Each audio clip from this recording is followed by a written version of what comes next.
सूत्र। लघुगणकीय सूत्र के अंदर आप देख लें, लघुगणकीय के अंदर हमारे जो होते हैं वो लोगारिथमिक होते हैं, लॉग वाले सूत्र होते हैं, लॉग वाले सूत्र। तो मैं बता दूं कि ये लॉग इस प्रकार से लिखा जाता है, लॉग, और यहाँ पर एक मैं लिख देता हूँ, अगर यहाँ पे मैं लिख देता हूँ a और यहाँ पे मैं लिखता हूँ अभी x लिखता हूँ।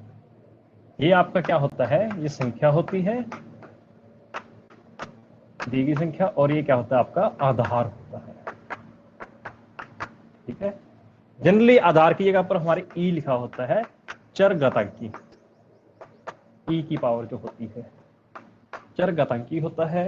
तो जैसे हम लिखें, जो लॉग ई होता है, अगर मैं कह दूं लॉग ई 1 होता है, तो इसका हम कह दें लॉग ई 2, इसका जो मान होता है वो 0.693 होता है। 0। आगे देखें कि लॉग ए बी है, लॉग आधार ए और बी है। अगर इसको मैं बदल दूं, मैं कहूं कि इसे मैं कह दूं कि इसका आधार बदलूं, तो लॉग ई रखना है, क्योंकि हमें ई या 10 पर मान पता होते हैं। लॉग ई का आधार बी ले लेंगे और इसके बटे में आपके क्या आ जाएगा, लॉग ई आपका क्या आ जाएगा, ए आ जाएगा।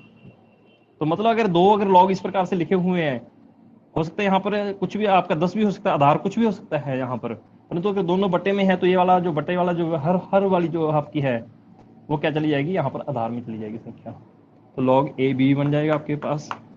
उसके बाद में अगर मैं कह दूं कि लॉग ई मेरे पास क्या है, एम है, मतलब आधार है, इसको अगर मुझे भी लॉग 10 के, क्योंकि हमें लॉग आधार 10 के मान पता होते हैं, तो लॉग ई को अगर मैं बदलूं तो ये क्या आ जाएगा, लॉग, पहले हम क्या करेंगे 2.303 का इसका गुना हो जाएगा, और साथ में लॉग 10 2 आएगा, अब 10 लॉग एम आएगा। क्लियर है। तो यहाँ पर हम देखें, हमारा जो पहला है, हम कह सकते हैं कि log 10 आधार 2 का जो मान होता है वो होता है 0.6 आपका 0.3010 होता है, 3010 होता है। दूसरा आपके पास क्या आ गया, log जो मेरा 3 है, log आधार 3 है, इसका जो मान आ जाता है मेरे पास वो कितना आता है, 0.471 होता है। क्लियर है। फिर मेरे पास क्या आ जाता है, लॉग आधार 10 5, इसका जो मान आ जाता है 0.699 आ जाता है मेरे पास। इसी आधार पर हम आगे लिख सकते हैं, बहुत सारे मेन हमारे 2 और 3 और 5 हैं। और फिर आगे लिखें तो लॉग आधार 10 का मान क्या होता है, 1 होता है। ठीक है, या इसको ये भी लिख सकते हैं कि दोनों अगर संख्या और जो आधार है दोनों समान हो तो हमेशा क्या होता है, 1 होता है। लॉग ई भी आपका क्या होता है, 1। क्लियर है।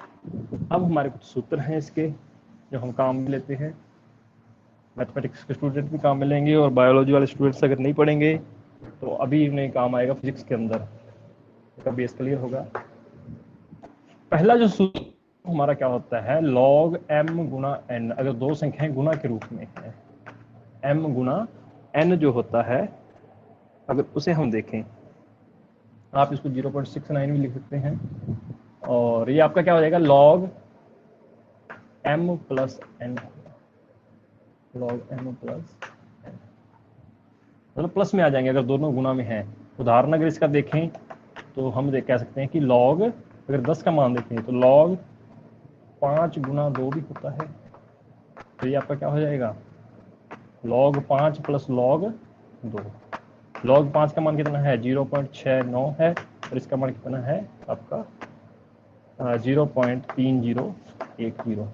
जब इसे हम जोड़ेंगे तो 1.00 आ जाएगा, इसका मान कितना होता है, 1 होता है।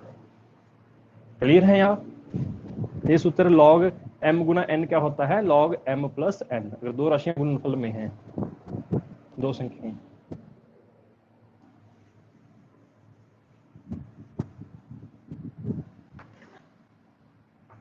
क्योंकि मुझे बहुत सारे बच्चे हैं, जब मैं 11वीं क्लास के अंदर जब कोई बच्चे आते हैं तो बहुत सारे कई बच्चे होते हैं, वो कहते हैं कि सर हमने लॉगरिथम पढ़ा नहीं है, हमें लॉग नहीं पता चल रहा। आपने कौन सा मुझे कहा है कि सर दोबारा समझाना? रवि,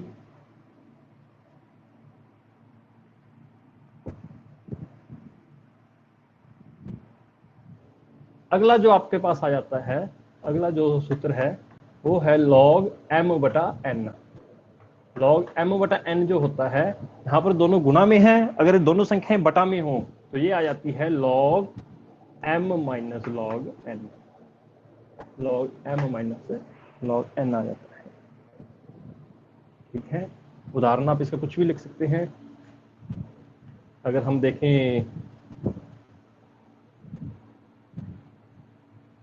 इसका, अगर एग्जांपल देखें, log 1.5 का अगर 1.5 का अगर आपने बताना है, 1.5 का अगर मान बताना है तो आपको पता है log 3/2 होता है। ये log 3/2 है तो इसको क्या करेंगे, log 3 माइनस log 2 में हम क्या कर लेंगे, डिवाइड कर लेंगे।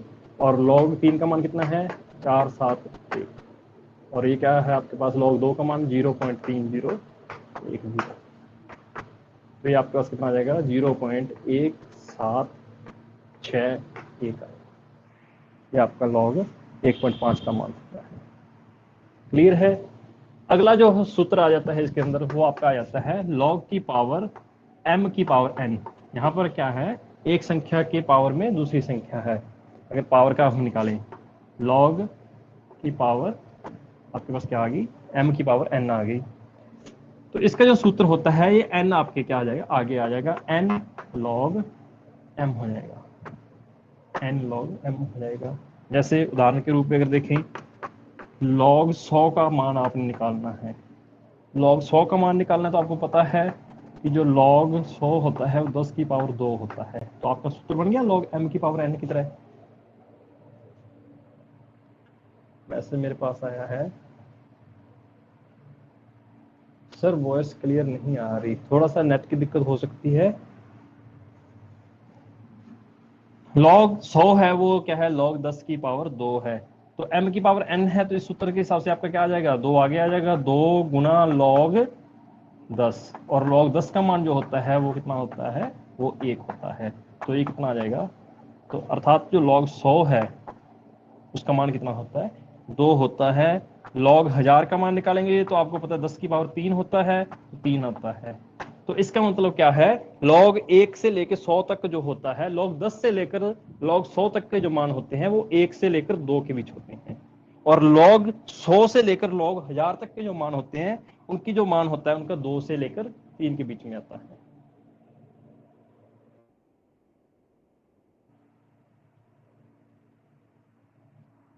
क्लियर है? ये आपके क्या है, सूत्र है, इनको आपने याद रखना है। log m गुना n, log m plus n होता है, log m बटा n बराबर क्या होता है, log m minus log n। इसी प्रकार से log m की पावर n जो होता है वो आपका क्या होता है, log n आगे आ जाएगा तो log n log m हो जाएगा आपका। क्लियर है? ये में 3 हम इसके लॉगरिथमिक के जो हैं सूत्र हम काम में लेते हैं। यहाँ पर आपकी क्या